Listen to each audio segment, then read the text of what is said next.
giveaway. I'm at a laundromat. I've never actually used a laundromat before. I've always had my own places and, washing machines and all that sort of stuff.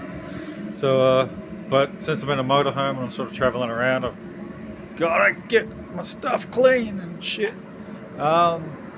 This is foam. I don't know if you can see it. Foam in Bondi Beach. So it's not a bad place. It's pretty good actually. Everything's really clean and easy to use.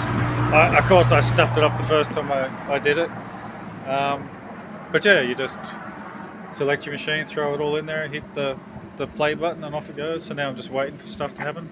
So I thought I'd do one of these things while I wait. Our guy, I think, or our hero, needs some sort of a job, and I don't know what sort of a job to give him, eh?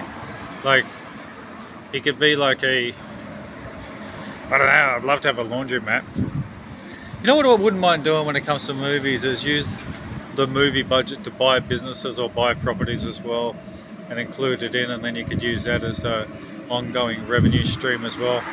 I don't know if that would work or if that wouldn't work, but it's the thought, right?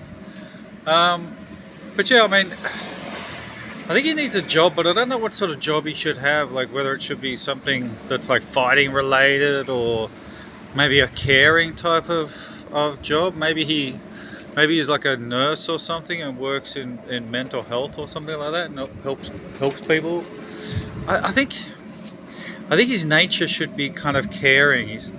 Should be someone who sort of gives a bit of a damn about other people in some sort of a way, and then that way it gives him more of a compassionate sort of use when he gets eventually all that sort of power that he gets. Because I think if you get unchecked power without compassion, that's when problems can sort of occur.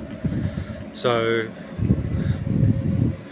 I think that would be a good idea to give him some sort of a, even like as a childcare worker, or then you're dealing with kids, So every time I write a movie or think I'm going to make a movie and I'm in that sort of situation, I always think about production a little bit as well, right? Like, I always, that whole theory, stay away from dogs and kids or animals and children, because it's like you need them and it's great, but it can be hit or miss as right? Like you don't know if like the animal is going to do what you want it to. I've worked with some great animals and great kids and stuff like that, but I've also worked with some terrible ones where they try but they just don't have it and it's just not working and you just don't ever get there. So it's usually easier to work with people who have more desire to be a performer or something, or at least can comprehend the emotion or situation or whatever you're trying to get them to sort of portray to get out there.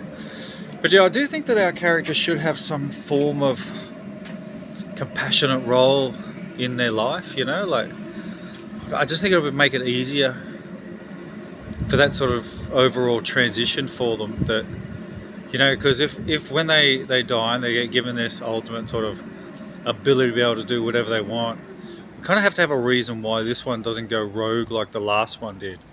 Like, because he's coming on board to stop eventually. Yeah, I mean, like ultimately, like they won't know it first, right? Like they will just think everything's kind of cool. But when death sort of explains that kind of death fucked up, because our death isn't all knowing in the future and everything. It just sort of knows who to get next, So it's like they kind of death is somebody who's could see into the future who's going to die and stuff like that, but not what they're going to do and what their actions are going to be and stuff like that. They just know, well, he's going to die in 5 years and 3 days and 44 seconds or some shit like that. So they don't have that foreknowledge. So I kind of think it's kind of up to them to pick wisely. And I think that our death picked badly at the last time. So this time he's got to try and pick better so that he doesn't give away that power to somebody who's just going to do the same thing and then they're going to get another one. It'd be like this ongoing, it's like regressive thing, like, who created the God's God thing, So that's what I kind of think that we need to have some sort of compassion in this kind of character. So if you have any ideas of what you think this character should be, or what kind of role they could have in life that would make them feel, you know, that they've got that sort of niceness to them, that would be, yeah, I'd appreciate the help. As always, that's kind of what I'm here doing. So I'll give you a quick whip around of where I am. So this is out in the street. So this is Sydney, Bondi Beach.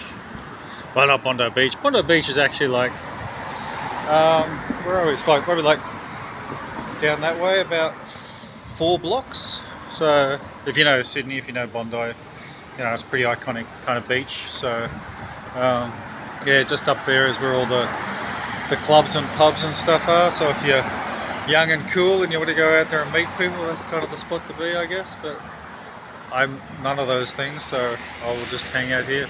Alright, well, you know, let me know, do the like, subscribe, all that sort of stuff if you want to, and I will continue on with my washing. I think I'm about time ready to dry. Yeah, 4 minutes. Thanks.